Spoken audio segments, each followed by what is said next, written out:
Российские регионы обсуждают законопроект, который обсудит Госдума, об обязательных QR-кодах в общественных пространствах и на транспорте. Идея уже вызвала резонанс, а рестораторы назвали эту инициативу фатальной. Обсудим это прямо сейчас вместе с гостем программы «Интервью». Сегодня с нами Сергей Миронов, президент Союза управляющих ресторанами России. Сергей, здравствуйте. Здравствуйте. Прокомментируйте, пожалуйста, вот этот законопроект. Что вы думаете про него?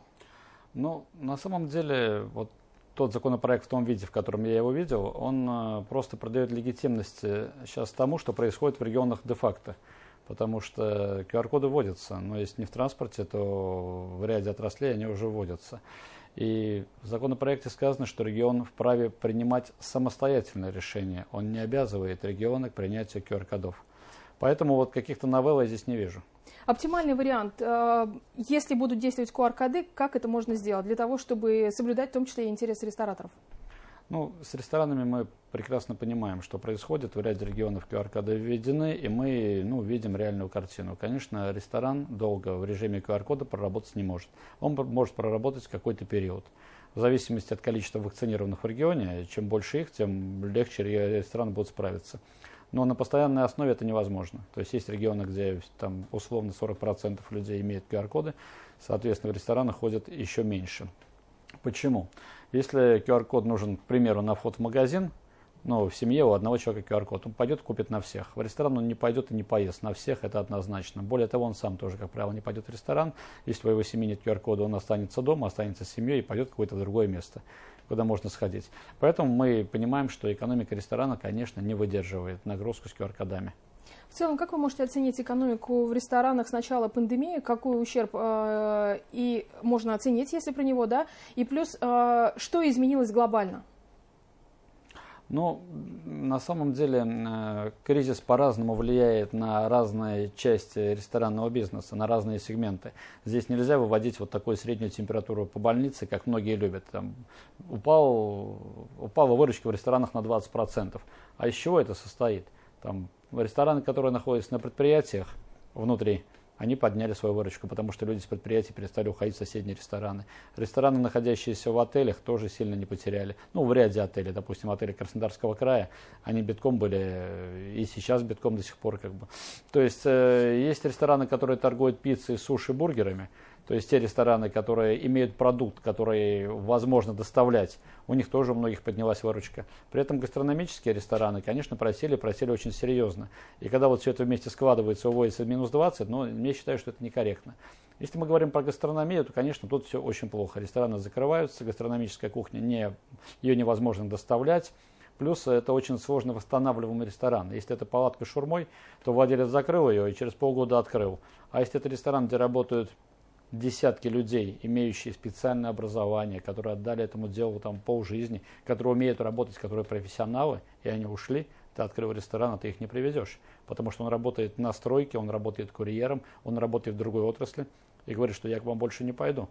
У меня ипотеки, у меня дети учатся, мне надо семью кормить, завтра у вас опять что-то произойдет. То есть вот эти рестораны лишаются своей базы, лишаются своей основы. И, конечно, наша задача сделать так, чтобы они ни в коем случае не закрывались. Какой процент рынка ушел? Тоже очень сложно сказать. Объясню почему. Порядок цифр? Нет статистики, ее не существует. Ресторан само по себе достаточно дорогое предприятие. То есть, допустим, ресторан стоит, к примеру, хороший ресторан стоит $1 000 000. То есть его нельзя просто взять, закрыть и вывести из него все. Ремонт не вывезешь, мебель можно только выбросить. Оборудование очень дорогое, монтируется один раз, оно больше никому не нужно. Его вывозить, держать на складе обойдется дороже. Поэтому, как правило, ресторан не закрывается окончательно, он перепродается. То есть собственник лишается бизнеса. Иногда перепродается за копейки, и иногда отдается арендодателю. Но и мы видим, вроде ресторан работает, но собственник другой. Или другая ситуация. Человек все это время берет кредиты, он в огромном минусе, попадает в долги, должен арендодателю, должен поставщикам, должен деньги за налоги. Взял вот этот кредит ФОД 3.0, один ФОД 3.0, второй, как-то выкручивается из этого. Но это не ресторан, это уже фантом, потому что он должен больше, чем он стоит. И вот мы окончательно все последствия поймем через несколько лет. Сейчас в этой ситуации неопределенности вы все-таки руководитель Союза управляющих ресторанами России, да? Какое предложение есть у вашей организации, на что нужно обращать внимание сейчас? Нужно очень вменяемо относиться, очень с логикой относиться к тому, что происходит в ресторанах, потому что каждый регион действует по-своему. И, кстати, вот практика какого региона, вот на ваш взгляд, она оптимальна? Москва. Москва, я объясню почему. Москва вводит QR-коды, вводит на определенный период и убирает их. Дальше там вводили QR-коды, обязательно субсидия, обязательно поддержать бизнес. Вводит ограничения там, до 23 на какой-то период. Это отработало, как только можно убрать, немедленно это убирается. То есть Москва очень внимательно следит, чтобы рестораны сохранились. Любое ограничение, которое вводится, оно логично. То есть прежде чем вводится ограничение, мэрия собирает представителей бизнеса, и мы это обсуждаем. Вот смотрите, у нас вот такая ситуация в городе, у нас вирус, у нас больницы. Давайте, вот мы хотим сделать так на этот период, вы можете спокойно распланировать, вы можете спокойно к этому подготовиться.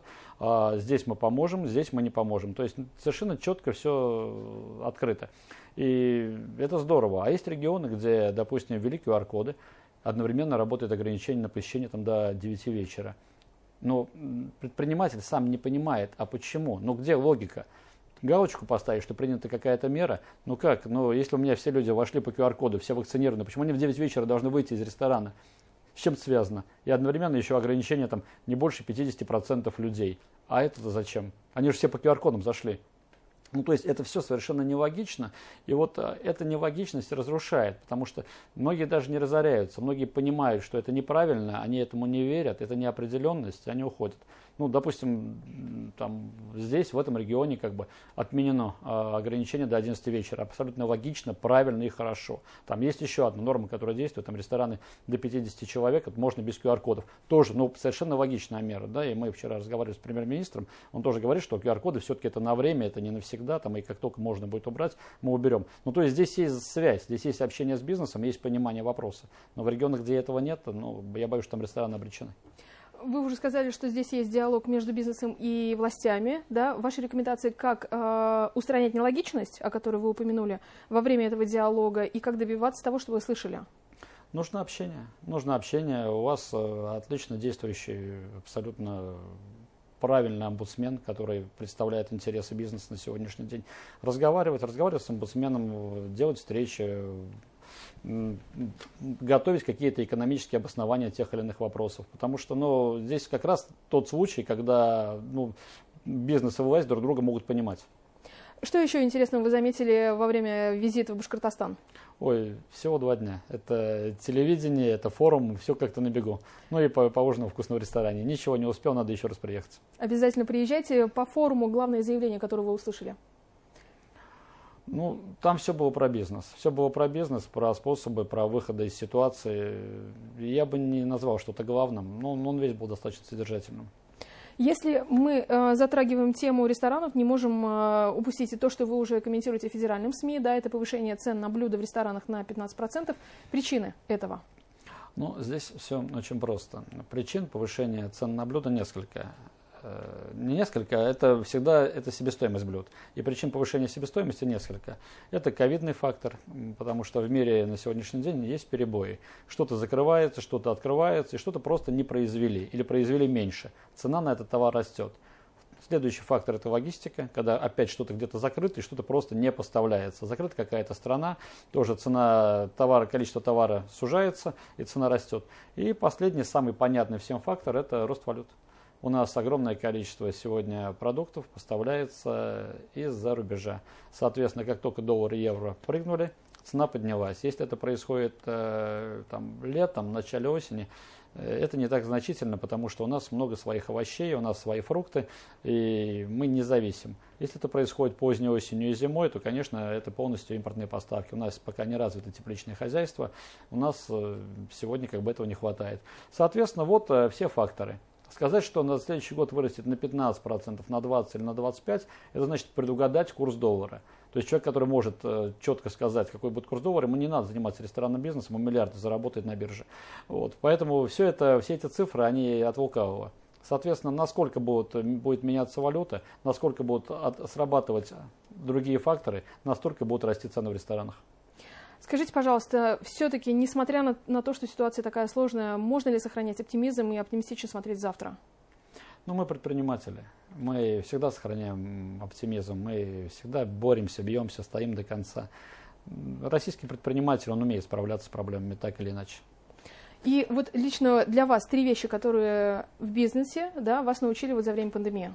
Может быть, этот опыт тоже кому-то пригодится? Мы научились разговаривать. Даже не с властью мы всегда умели разговаривать. Мы научились разговаривать между собой, мы научились общаться. Мы научились отбрасывать вот эти вопросы конкуренции, постоянной конкуренции, объединяться и находить общие решения, полезные для всей отрасли. Вот я думаю, что за время кризиса вот это самое главное. То есть никогда такого не было. У нас есть куча разных чатов, где мы все, где рестораторы по всей Российской Федерации, где отдельно московские рестораторы, где рестораторы, которые там решают какую-то отдельную проблему. То есть мы никогда между собой не умели так договариваться, как научились договариваться за время пандемии. Нужно ли сохранить корпоратив на Новый год? Как вы считаете, какие здесь решения должны быть? Ну, я всегда исхожу из логики. Давайте поймем. Допустим, вот вы у себя, вот у вас телевидение, студия, вы решили провести Новый год.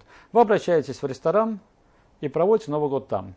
Все нормы Роспотребнадзора, сотрудники привиты, вентиляция вытягивает весь лишний воздух, продукты готовят гарантированно люди не больные, потому что у них все проверено. Ну, то есть все меры соблюдены. Вас не пустили в ресторан, вы где-то сели у себя здесь в офисе и провели его здесь, у себя, собравшись. Ну, где безопасней?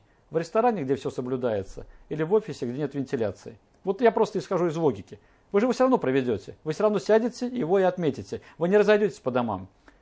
Лучше, чтобы это было контролируемо и безопасно. Поэтому я противник запрета корпоративов на Новый год. Я считаю, что это вот когда идет этот запрет, мы ищем там, где светлее. Мы просто закрываем глаза, что все равно это все пройдет на других территориях. И делаем только хуже. Минутка еще остается. Первое, что вы сделаете, когда пандемия закончится? Она закончится? Обязательно закончится. Врачи обещают. При условии вакцинации и остальных факторов. Я думаю, что мы потихонечку к ней адаптируемся. И вот этот конец пандемии для нас не будет какой-то галочкой, каким-то фактором, на который мы будем обращать внимание. Главное выжить и бизнесу, и людям. Всем самое главное все-таки здоровье. Главное, конечно, здоровье. Вот при всех моментах, при всей защите бизнеса, в любом случае мы всегда понимаем, что здоровье – это главное. И если меры, которые вводятся, ограничения, реально способствуют сохранению здоровья, а не просто делаются для галочки, мы их всегда поддерживаем. Спасибо большое, Сергей. Сегодня гостем программы «Интервью» в эфире главного телеканала Республики был Сергей Миронов, президент Союза управляющих ресторанами России. Не переключайтесь, оставайтесь вместе с нами.